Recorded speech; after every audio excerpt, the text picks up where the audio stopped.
Olá, boa noite. Está no ar ao vivo mais uma edição do ABP-TV. Hoje falaremos sobre síndrome pós-Covid, como a saúde mental é afetada. Para debater o assunto, recebemos Alain Bussolo, especializado em psiquiatria pela Unesa, Rio de Janeiro, atualização em clínica psiquiátrica pelo IPQ-HC-FM USP, aperfeiçoamento em psicogeriatria pelo Proter IPQ-HC-FM USP, títulos de especialista em psiquiatria e psicogeriatria pela Associação Brasileira de Psiquiatria, ABP, e Associação Médica Brasileira, AMB, fundador do CEPTO, Centro de Estudos Psicodinâmicos de Tubarão. Ainda conosco, doutora Kátia Petribu, possui doutorado em Medicina e Saúde pela Universidade Federal da Bahia. Atualmente é professora associada de Psiquiatria da Universidade de Pernambuco e possui livre docência. E professora do Programa de Pós-Graduação em Experiência na área de Medicina, com ênfase em Psiquiatria Clínica e Psicoterapia. Ainda conosco, Dr. Marcel Nunes, realizou residência médica em psiquiatria pelo Instituto Bayerhall de Psiquiatria. Atualmente é médico preceptor-chefe da residência médica do Instituto Bayerhall de Psiquiatria, médico pesquisador do Centro de Pesquisas Instituto Sinasp, médico assistente e plantonista do Instituto Bayerhall de Psiquiatria, aluno de mestrado em psiquiatria da Unifesp-EPM.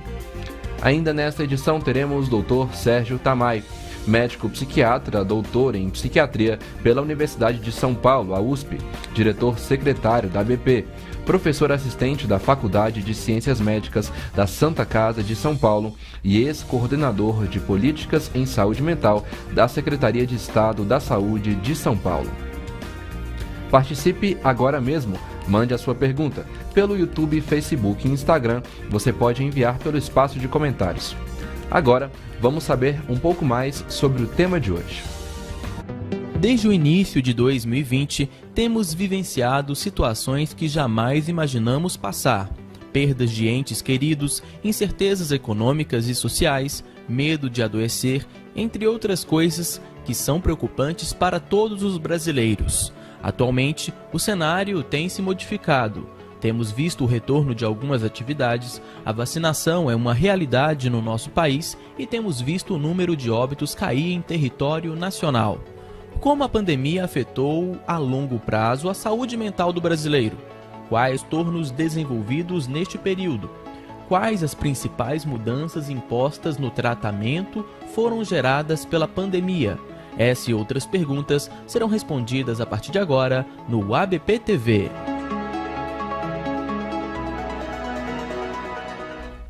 20h30, estamos ao vivo nosso debate. Gostaria de agradecer todos os nossos doutores em nome da ABP e também do nosso presidente, doutor Antônio Geraldo. Eu vou começar indo para Santa Catarina, para a cidade de Tubarão, conversar com o doutor Alain Bussolo. Doutor Alain, muito obrigado pela participação novamente, doutor.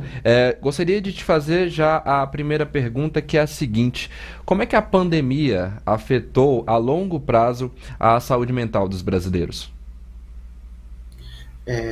Primeiramente, boa noite, eu agradeço o convite. Acho que não só os brasileiros, mas a toda a população mundial, né? Inicialmente, um estresse agudo, presença de muitos sintomas físicos, somatizações, ansiedade, medo.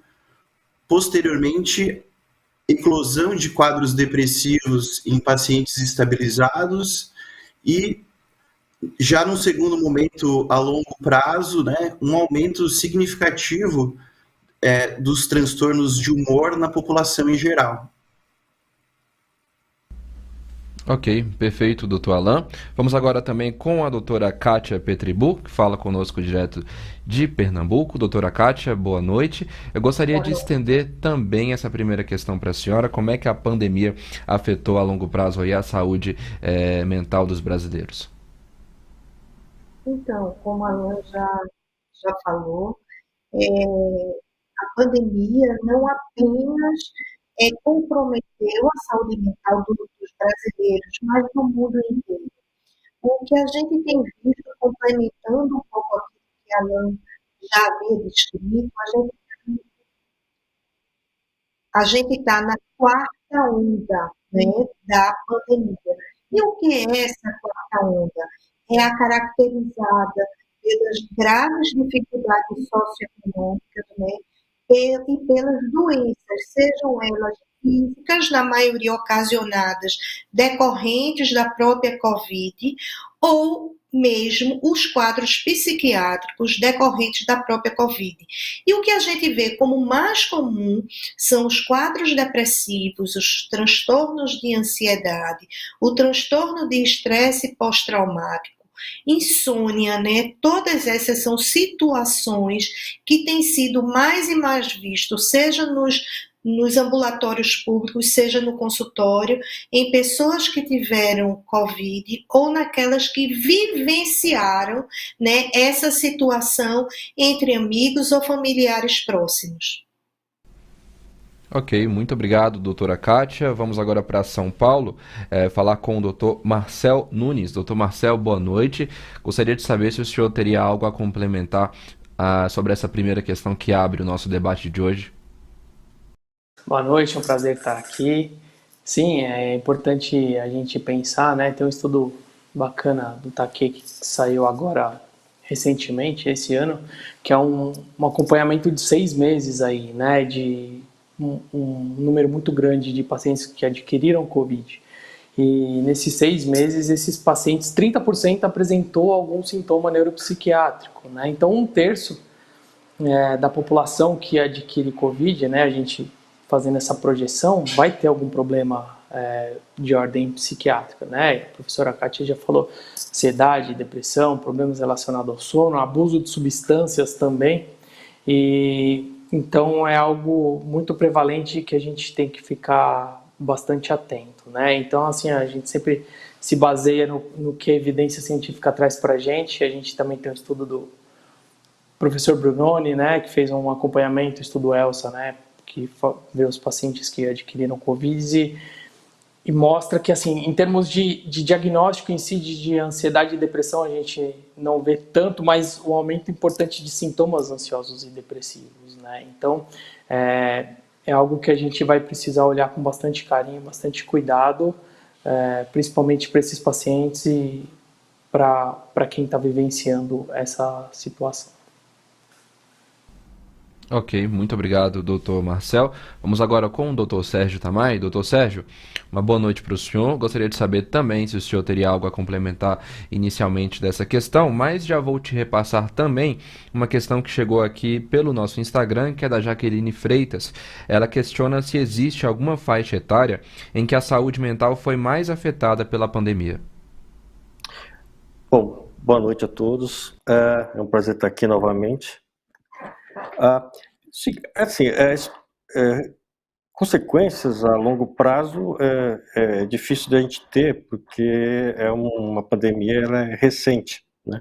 Mas os dados que a gente tem, inclusive mais consistente, de um prazo mais longo, vem das alterações neuropsiquiátricas que ocorreu durante a pandemia da SARS-CoV-1, que ficou mais restrita lá na Ásia, né? De fato, assim, reproduz aquilo que já foi dito em termos de quadros depressivos e ansiosos. E uma outra coisa que também se viu naquela época e parece que agora também está acontecendo, naquilo que o pessoal tem definido como síndrome da Covid longa, né? A OMS instituiu até a Organização Mundial de Saúde até instituiu um grupo para estudar melhor isso, é a disfunção cognitiva. São prejuízos cognitivos associados. Déficit de atenção, déficit de concentração, suficientes para causar um prejuízo funcional, em termos de capacidade laboral, de trabalho. Então, essas disfunções cognitivas foram, digamos assim, os quadros neuropsiquiátricos envolvendo as consequências da SARS-CoV-1, falaram muito, evidenciam muito aquela faixa etária mais idosa, né, que principalmente com relação à persistência de sintomas depressivos e essa disfunção cognitiva. Então, eu diria que, assim, quando você olha a longo prazo, né, são esses casos aí de pacientes de uma faixa etária acima de 50 anos que foram afetados. Ok, muito obrigado, doutor Sérgio. Vamos voltar com o doutor Alain. Doutor Alain, mais uma pergunta aqui vinda da nossa audiência, dessa vez é do Rafael Maia. Ele fez lá pelo nosso YouTube. Como despertar os usuários da atenção básica para o sofrimento psíquico decorrente das perdas e falta de perspectivas futuras, visto que percebemos a naturalização da morte e da ausência de escuta? Então, eu acho que a gente poder abrir o espaço para desestigmatizar a conversa sobre o sofrimento, sobre a angústia, sobre a tristeza, eu acho que é uma maneira que a gente consegue mobilizar o nosso grupo de trabalho para uma escuta e, a partir disso, então, conseguir ter como resultado uma maior busca, um maior envolvimento e até uma maior empatia do grupo em relação ao atendimento de pacientes com sofrimento psíquico, né? Essa é a minha impressão.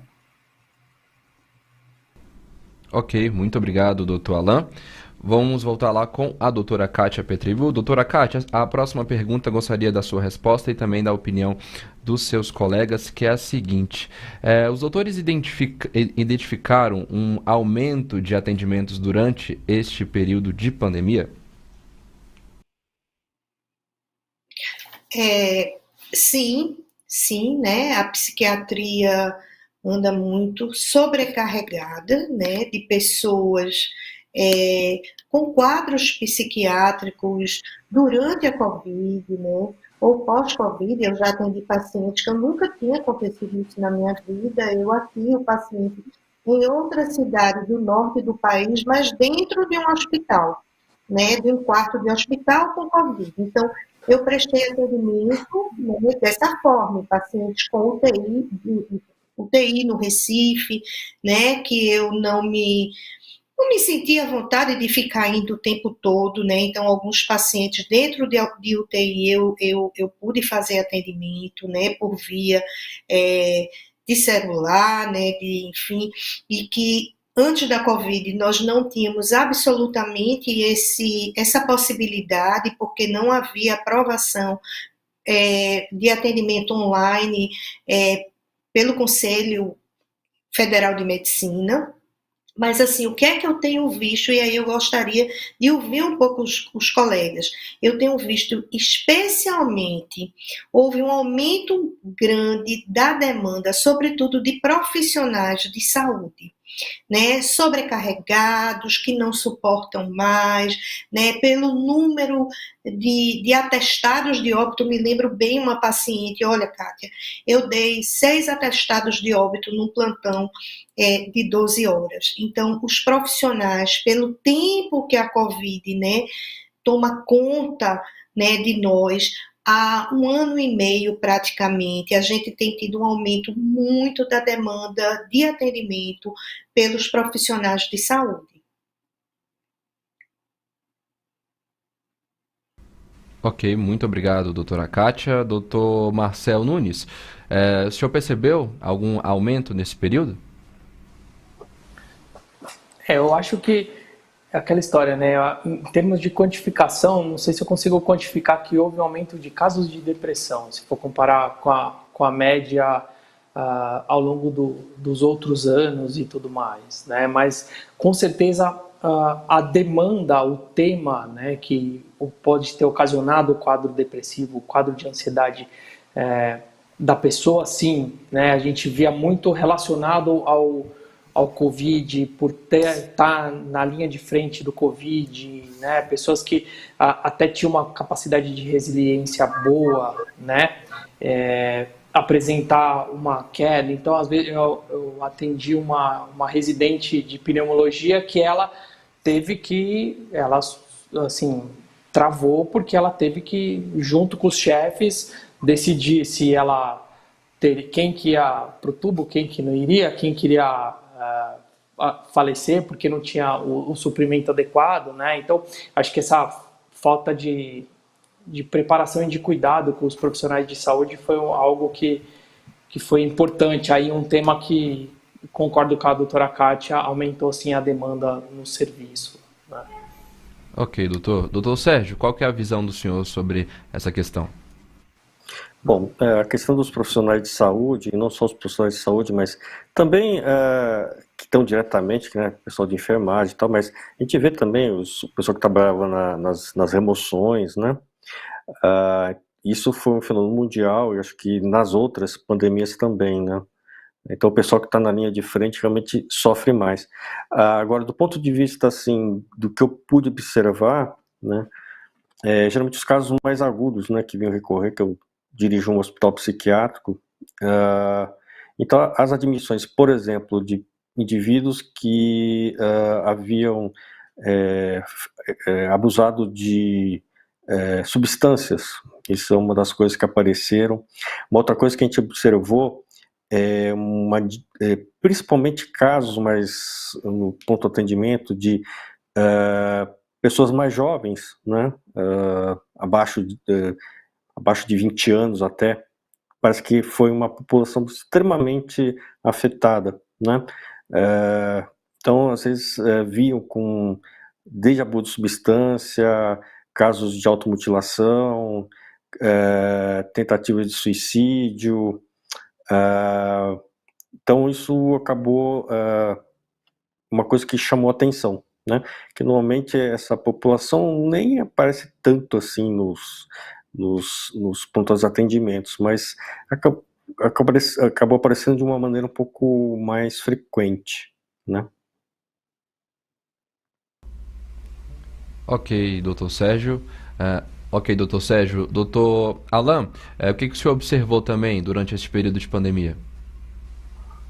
Bom, inicialmente, assim, no período de isolamento, né, eu percebi uma busca importante dos pacientes, especialmente os profissionais de saúde, por um atendimento mais remoto, pela tensão que eles estavam vivenciando. Posteriormente, começou, na minha impressão, o sofrimento dos meus pacientes mais idosos por causa do isolamento, fragilidade do idoso e a necessidade importante do contato social. Eu acho que isso fragilizou e fez com que eles buscassem bastante atendimento. E, num terceiro momento, os pacientes já estáveis de quadros afetivos ao longo do tempo, de alguns anos, pela própria situação de estresse que estavam vivenciando, reagudizações dos quadros, assim. Essa foi a minha impressão clínica ali no dia a dia, sabe? Alain, muito obrigado.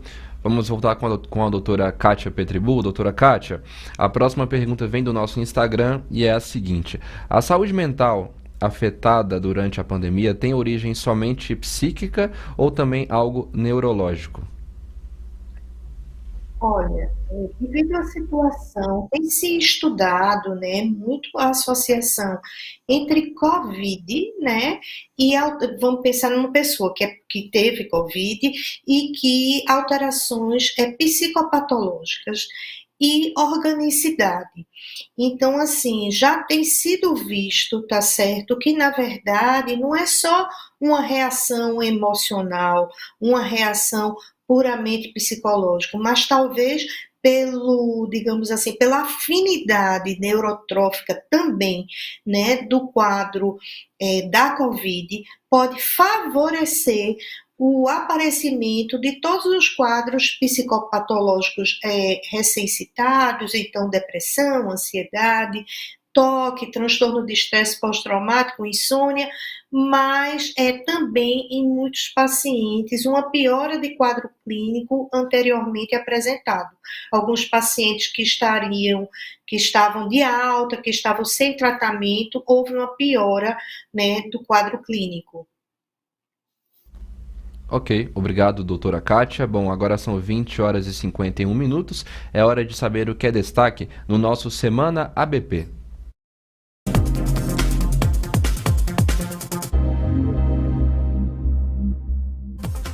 Associado, vem aí o 5º Simpósio Internacional de Neurociências da ABP.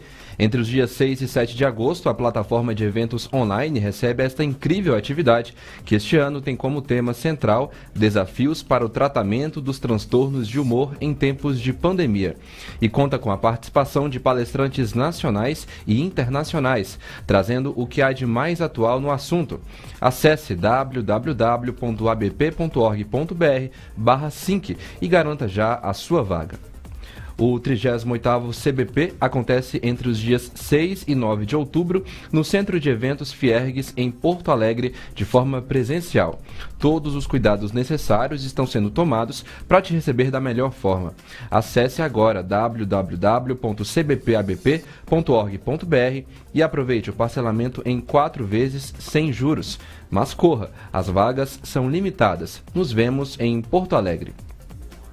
Associado, ainda dá tempo de assistir a aula do ABP Web.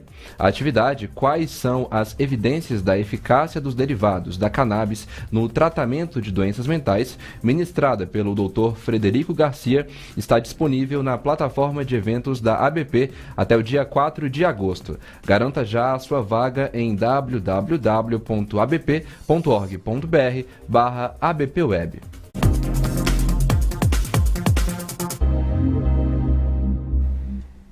De volta com o nosso debate, Dr. Marcel. Lá pelo YouTube, o Marcondes Lucena questiona o seguinte: o senhor considera que o sistema de atendimento público para a área mental no Brasil está preparado para essa aparente pandemia de distúrbios mentais? Eu acredito que precisa ter uma reformulação, porque a gente já vem de um sistema de saúde mental defasado, né, que vinha com a negação de hospitais psiquiátricos, com um modelo mais capcêntrico, e agora precisa se incluir mais outros tipos de modelo, e é um papel importante da Associação Brasileira de Psiquiatria, que faz muitas cartilhas e diretrizes sugerindo modelos que fossem mais holísticos e que pudessem conter os várias instâncias, né? Desde um pronto atendimento, um tratamento mais intensivo, seja numa internação hospitalar, num leito de hospital geral ou num hospital psiquiátrico, né? Até um modelo de hospital dia, um modelo de CAPS, então ambulatorial e por aí vai, né? Então, assim, eu acho que a gente precisa caminhar um pouco mais para poder atender toda essa demanda que está surgindo aí. Ok, obrigado, doutor Marcel. Doutor Sérgio Tamay, lá pelo Instagram, a Sandra Stone quer saber se pessoas diagnosticadas com esquizofrenia são mais propícias ao Covid. De uma maneira geral, vamos colocar assim, em termos de exposição. São indivíduos que podem não seguir de uma maneira adequada a questão do uso de máscara ou coisas do gênero, dependendo de como é que está a parte cognitiva dessas pessoas. Então eles podem estar mais expostos em função disso. Por outro lado, eles podem estar mais expostos às consequências disso, porque de uma certa maneira, eles também, muitas vezes associados à questão da esquizofrenia, eles têm outros fatores de risco, seja tabagismo, seja o que eu chamo de síndrome metabólica, né? Muitos deles têm sobrepeso, e isso realmente pode agravar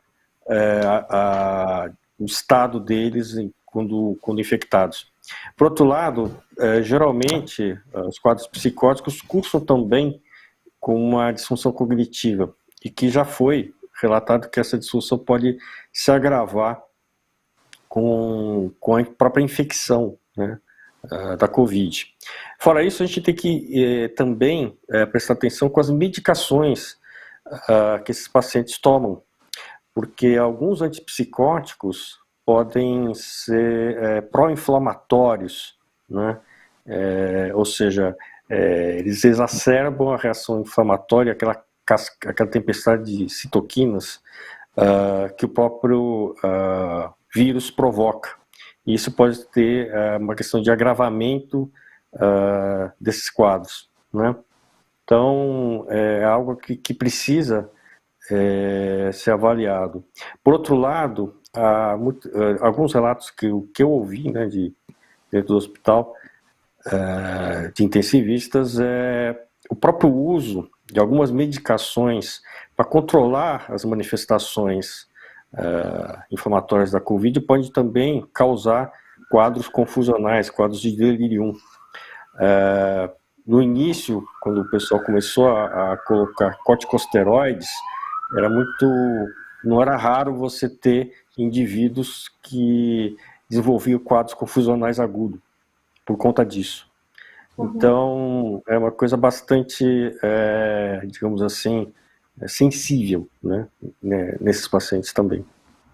Ok, doutor Sérgio, muito obrigado. Bom, a próxima pergunta é do Luiz Fernando Reis. Ele mandou para a gente lá pelo YouTube e é a seguinte: se essa mesma pandemia acontecesse nos anos 90, como vocês acham que seria o impacto sem a internet? Doutor Alan.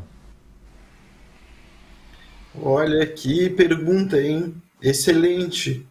Eu acho que a gente ficou ancorado, né? E o contato social ficou mesmo virtual. Tanto que a gente pôde fazer uma transição do sistema de ensino, né?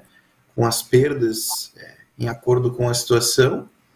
Mas eu acho que a internet, num primeiro momento, ela funcionou como um amparo social, um escoro social, né? Na situação do isolamento. Então, eu acho que pensando que o isolamento traz uma tensão, um estresse significativo, provavelmente sem essa via, essa situação ia se amplificar muito mais. Eu penso que a resposta é sim. Ok. Doutora Kátia, gostaria de comentar também sobre essa questão?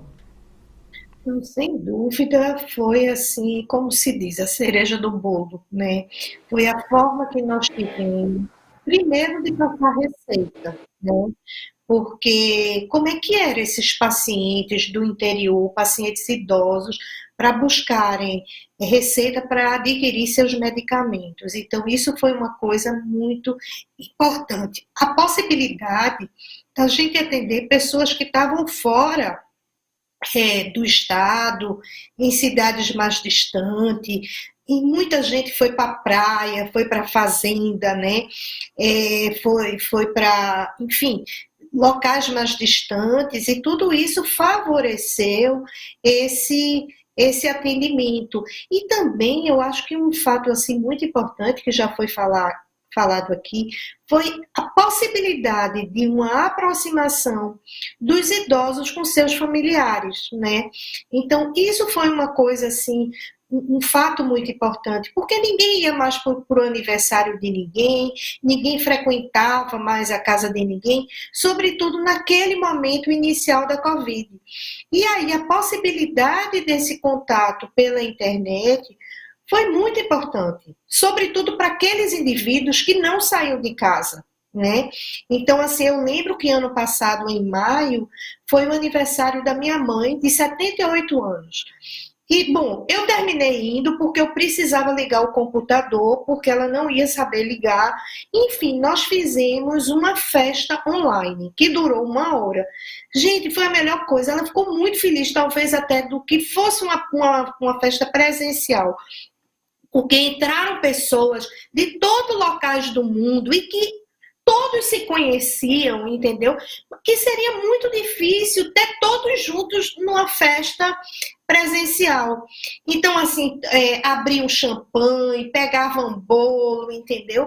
Então, assim, imagina, se não houvesse internet, como é que ia ser esse aniversário? Né? Ia ser porque eu entrei, organizei o computador e fui para a varanda, né? Então, assim, foi muito bom. Eu acho que isso aí antes eu não sei como é que seria. Ok, muito obrigado, doutora Kátia.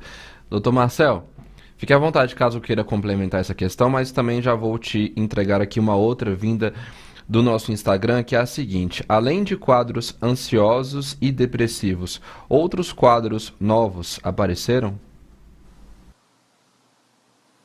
Perfeito, vamos lá.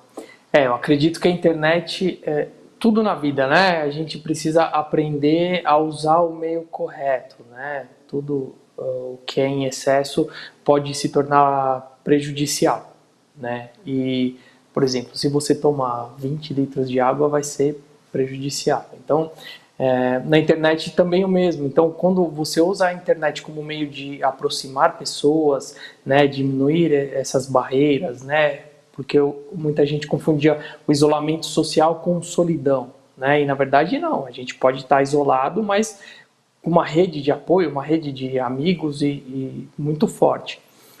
Só que tem o lado, né, de você aprender a dosar, porque a internet ela te dá notícias a todo momento de todo quanto é jeito. Então a gente sabe, por exemplo, nas Olimpíadas como é que está atualizado em tempo real o quadro de medalhas, né? Mas também sabe quantos faleceram por Covid, como é que está o problema da CPI, enfim. Então a gente precisa aprender, e até a OMS, né, a BP também divulgou algumas cartilhas para poder ajudar nessa questão, né, para diminuir o fluxo de informação deletéria que possa ser prejudicial, para poder aprender a filtrar, usar sites de confiança para evitar disseminação de fake news e tudo mais, né? Então isso é importante. Tem como repetir a outra pergunta, por favor? Claro, claro. A pergunta é: além de quadros ansiosos e depressivos, outros quadros novos apareceram? Então, a gente tem que olhar, né, para essa fotografia aí do Covid, vendo os pacientes que adquiriram Covid. Então, a gente tem alguns relatos aí de casos e pessoas que estiveram próximas, né? Também, além de ansiedade e depressão, quadros de dependência de substâncias, quadros de insônia, quadros psicóticos, né? Isso aí tem até uma revisão que mostra os mecanismos fisiopatológicos, aí acho que é de março desse ano, do Boldrini, lá no JAMA Psychiatry, que são diversos mecanismos que poderiam mostrar como que o Covid afeta o cérebro, né? Não só psicologicamente, e também tem a parte do estresse pós-traumático, da pessoa ter vivido um trauma, né, ter a possibilidade dela perder a vida, né, e ficar com esse quadro aí decorrente do Covid. Então tem não só ansiedade e depressão, eles são os mais prevalentes, mas o professor Tamay também falou questão de quadros demenciais, quadros cognitivos, que é tudo da nossa área também. Ok. Doutor Sérgio Tamay, a Angela Bossi, lá pelo Facebook, ela quer saber se durante este período foi identificado um aumento no número de suicídios. Então, são dados conflitantes, né? Se esperaria que o número de suicídios aumentasse. Porém, num primeiro momento, parece até que houve ao contrário, teve até uma diminuição, né, dos quadros. E aí são dados que precisam ser interpretados, porque parece que em outras pandemias, em outras catástrofes, né, que envolveram grande parte da população, isso também aconteceu. Assim, uma das possibilidades aventadas é que as pessoas, de uma certa maneira, num primeiro momento, em função de toda essa comoção e tudo mais,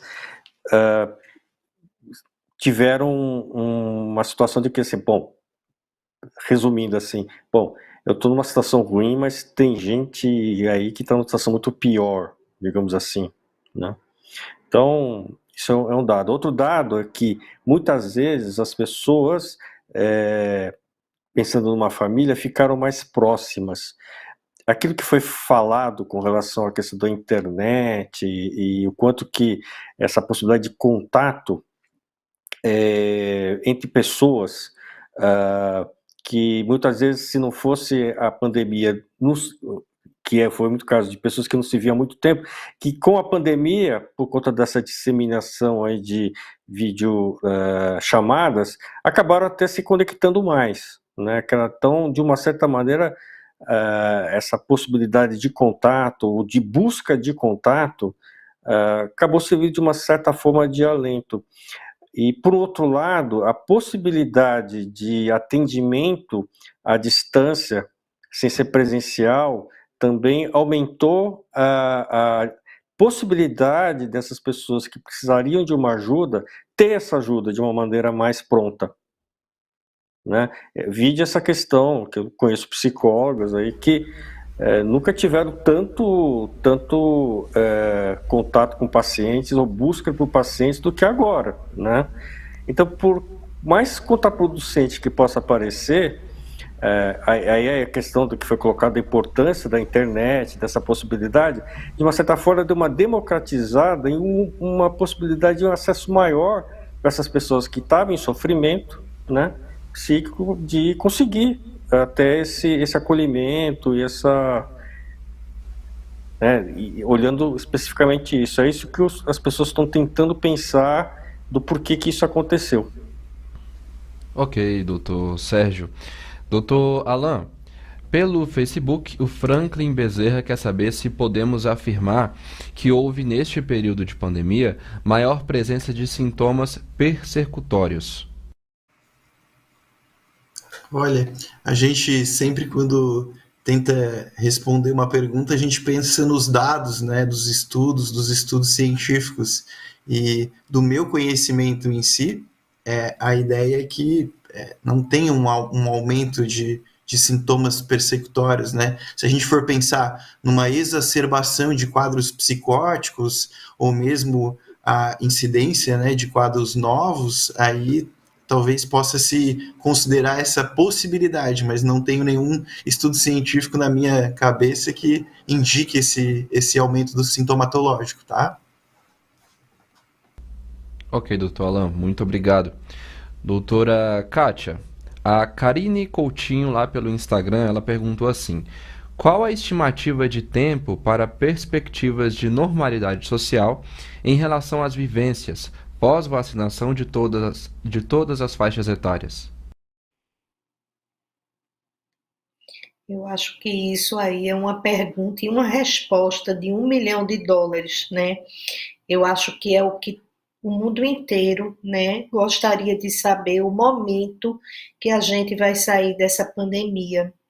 Infelizmente, assim, muitos novas, né, variantes virais, né, estão aparecendo e a gente não pode afirmar, tá certo, quanto tempo, então, a vida vai voltar ao normal ao invés do novo normal.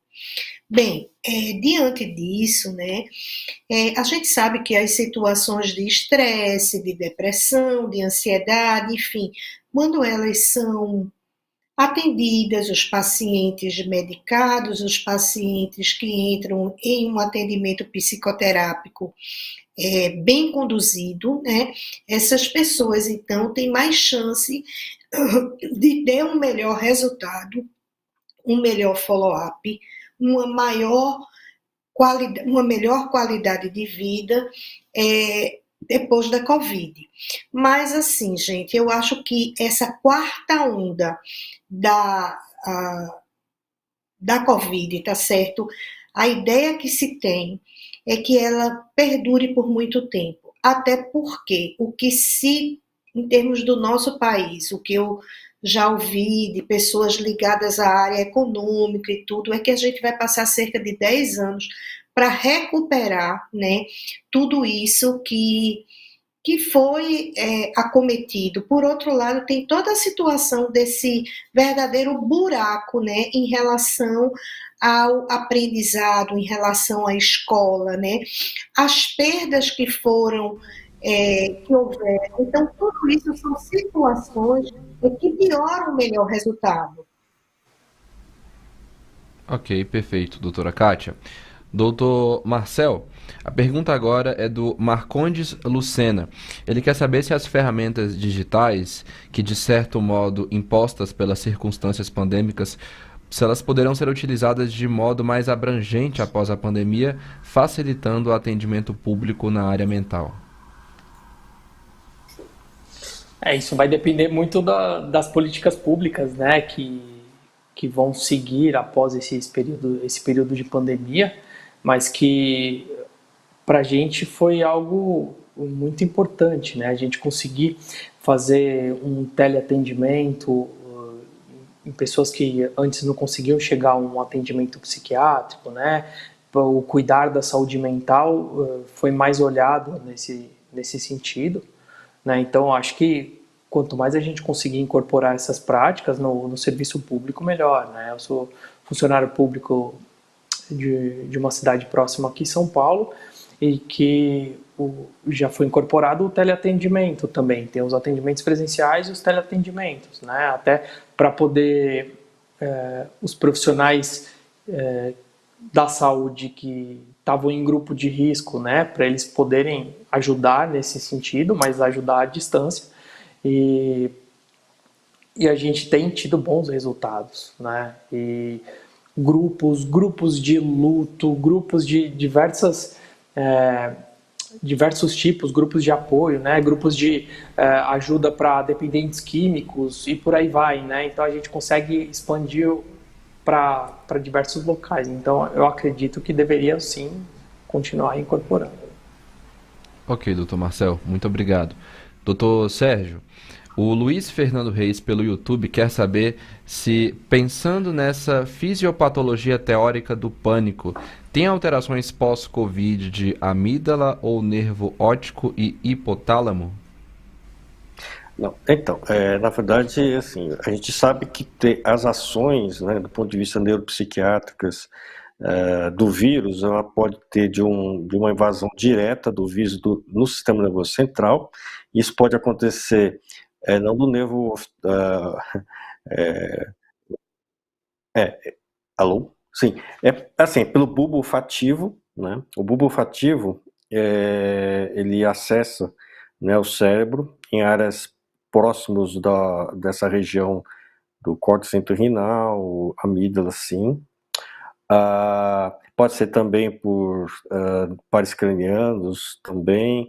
Uma outra via presumida é o nervo vago, também, que passa pelo pulmão, que pode chegar. Então, isso seria uma das possibilidades. A outra possibilidade é de ações indiretas do sistema, da ativação do sistema inflamatório, né? Aquela famosa tempestade de citocinas, em que você tem, inclusive, eventos em que você tem, uma delas é a interleucina 6, que está muito relacionada também com alterações na área afetiva, por exemplo, depressão. Então, de fato, você pode ter componentes que podem estar ativando diretamente essas áreas do sistema límbico, que respondem também por esses quadros ansiosos e quadros afetivos, né? Então, sim, é possível que você possa ter, mas não pelo nervo óptico, não, é pelo nervo, pelo bulbo olfatório, porque a entrada do vírus se dá pelas vias aéreas, né? Ok, doutor Sérgio, muito obrigado. Bom, agora são 21 horas e 15 minutos, temos um recado importante para você.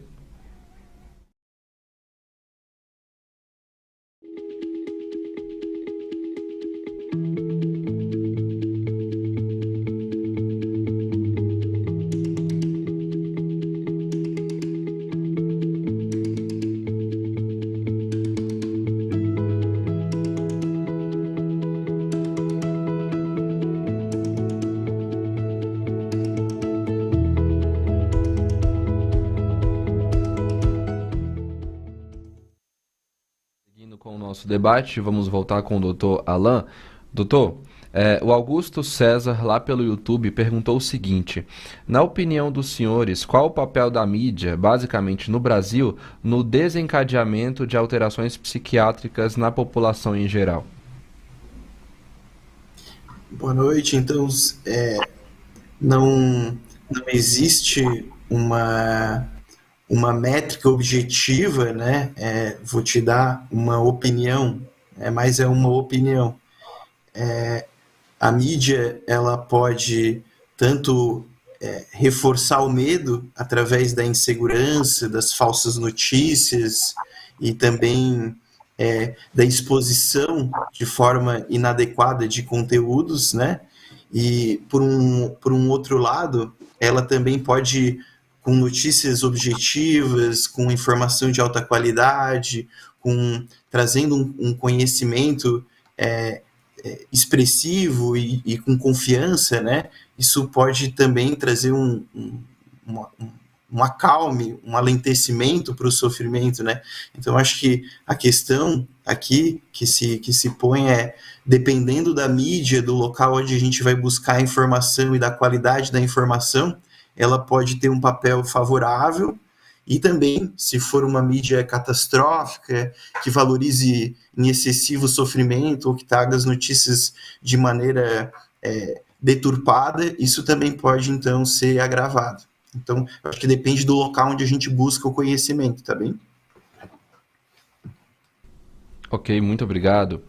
Doutora Kátia, lá pelo Instagram, a Raimara Freitas perguntou: é possível inferir que a pandemia trouxe mais visibilidade a áreas que atuam com saúde mental?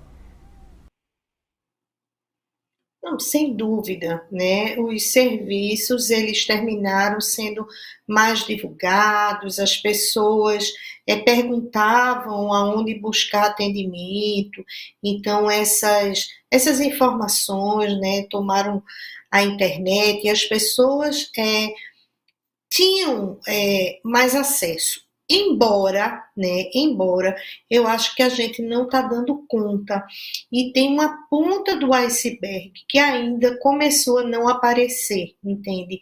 Eu acho que tem muitos transtornos psiquiátricos ainda latentes, maltratados ou assim, ainda sem buscar atendimento.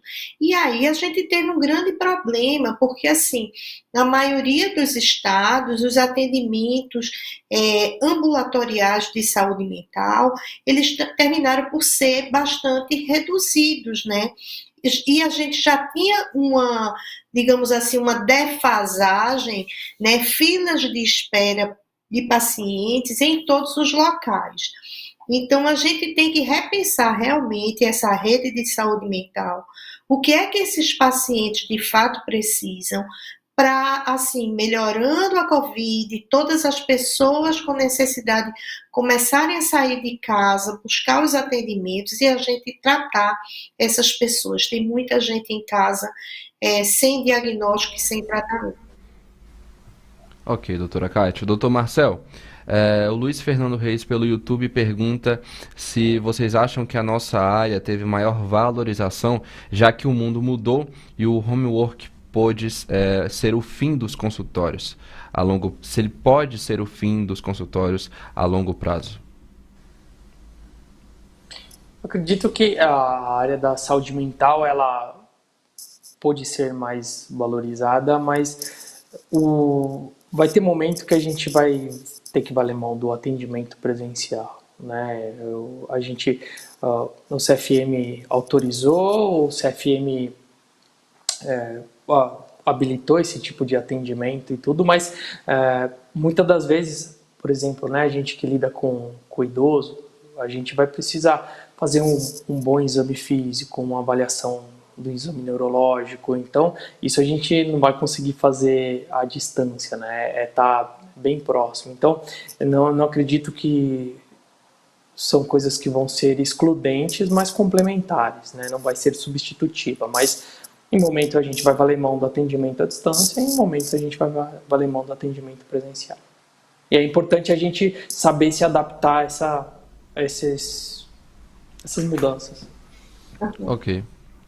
Doutor Marcel, na verdade, doutor Sérgio Tamay, quais as principais mudanças impostas no tratamento dos transtornos mentais que foram geradas pela pandemia?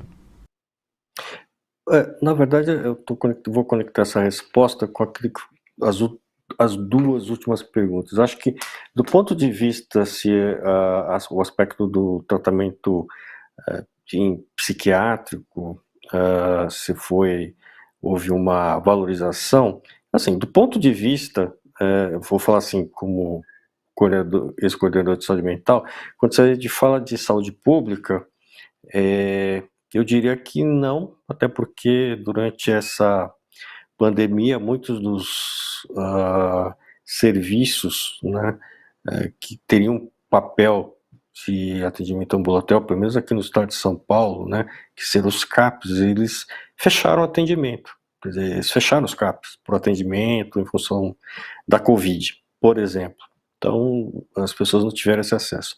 Por outro lado, eu soube, em vários estados, que muitos serviços de atendimento psiquiátrico, inclusive pronto-socorros, foram fechados com a justificativa de que esses serviços fossem realocados para tratamento de Covid, né? Ou seja, pelo contrário, isso serviu de justificativo para muitos governos estaduais, municipais, para o fechamento de serviços de atendimento psiquiátrico, né? Então, nesse sentido, não.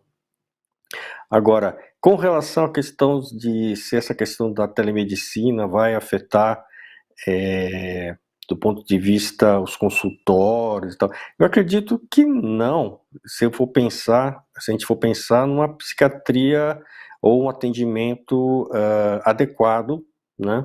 Porque assim, eu acho muito difícil você conseguir fazer um exame psíquico por teleconferência.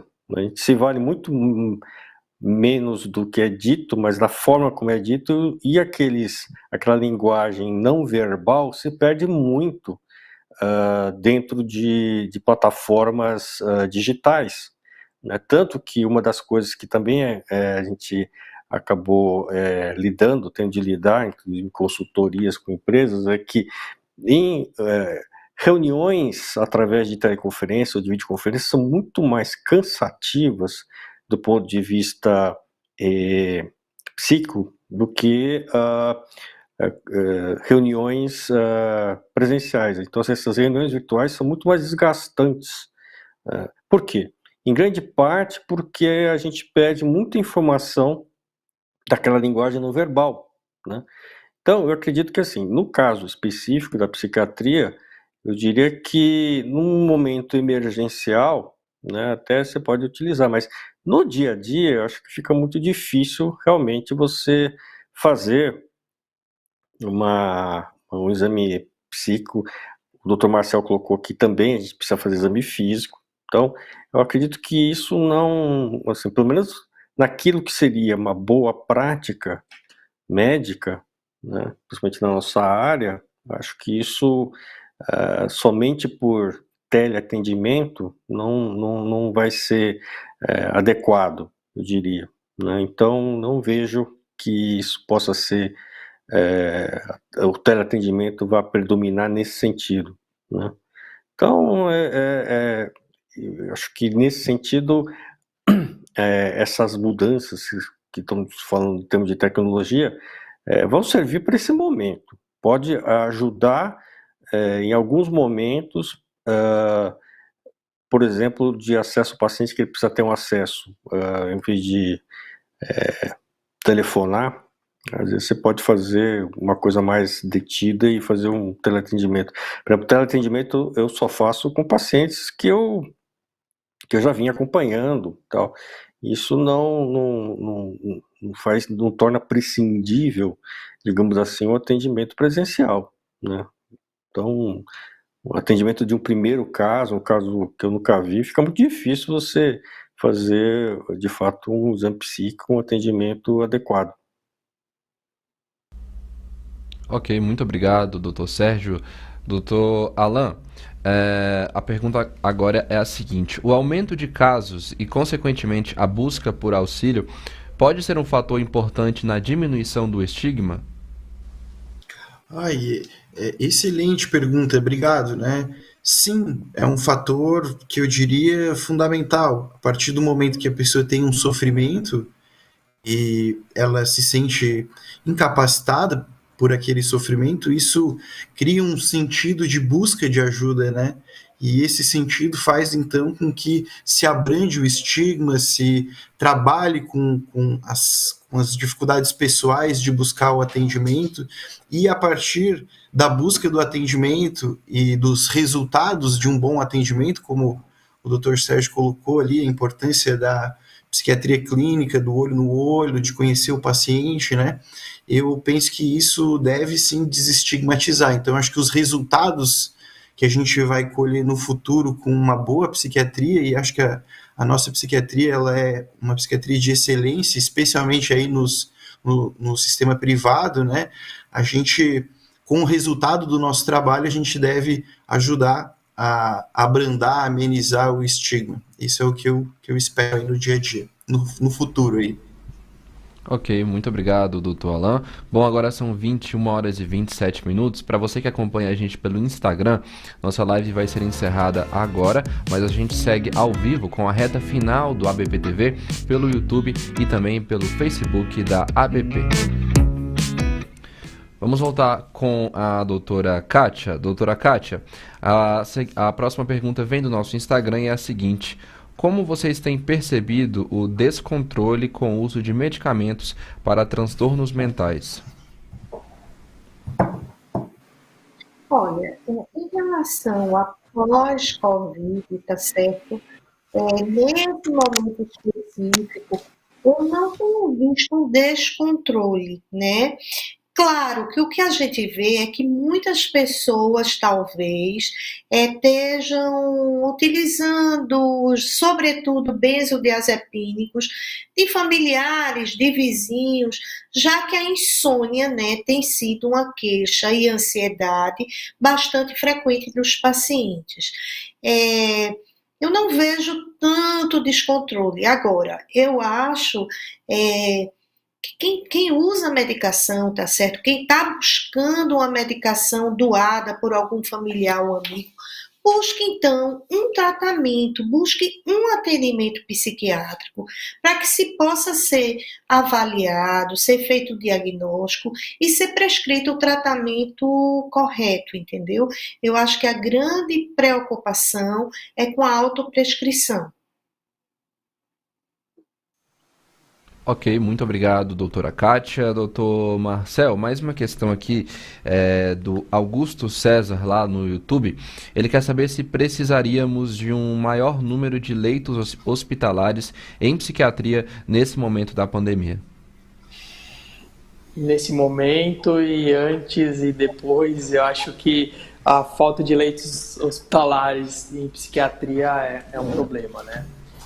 A gente vem do momento político que foi fechando leitos, e agora a gente tem um grande número de pacientes psiquiátricos que às vezes precisam de um atendimento mais intensivo e acabam sendo negligenciados pela falta de leitos psiquiátricos, né? Aí começa a aumentar o número de andarilhos e às vezes pacientes que estão em situação de rua, que tem problemas psiquiátricos, ou seja, sim, a falta de leitos psiquiátricos é crônico, é mal distribuída no Brasil, né, em termos, né, de região, então precisa se olhar com bastante carinho.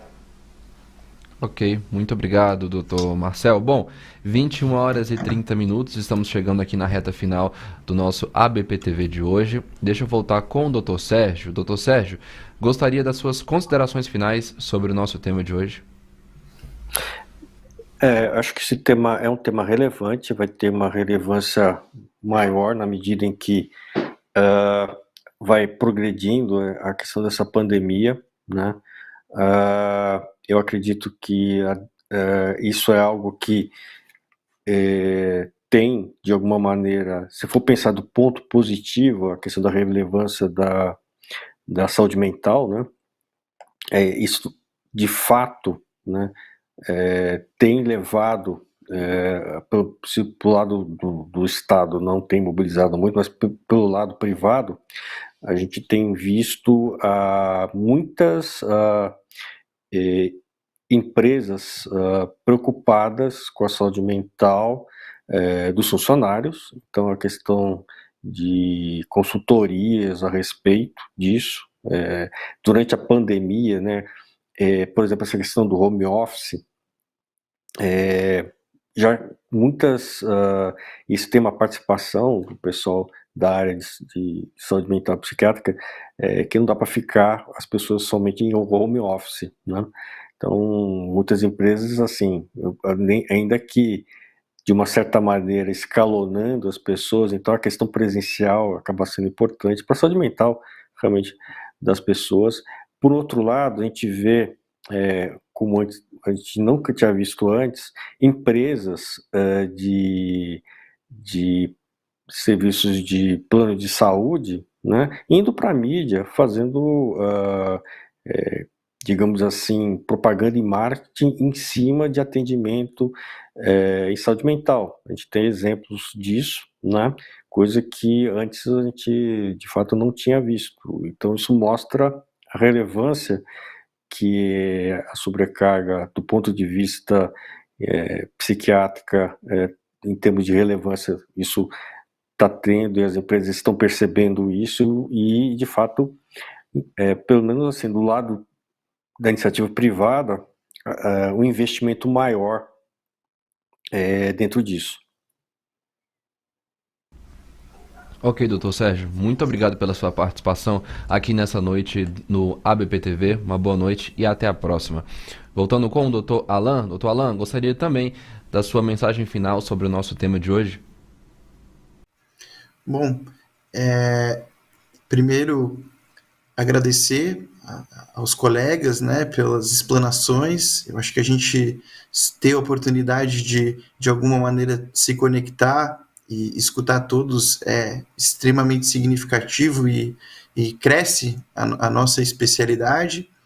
Dizer para as pessoas que estão escutando que as doenças mentais, elas são frequentes na população em geral, a gente sempre precisou de ajuda e é uma necessidade do ser humano, uma doença como qualquer outra, e através de uma busca por atendimento a gente pode então ter uma melhora significativa dos nossos quadros e conseguir buscar uma qualidade de vida mais adequada. Esse é o meu recado final aí para todos. Doutor Alan, muitíssimo obrigado pela sua participação. Uma boa noite para o senhor. Doutora Kátia, suas considerações finais, por favor.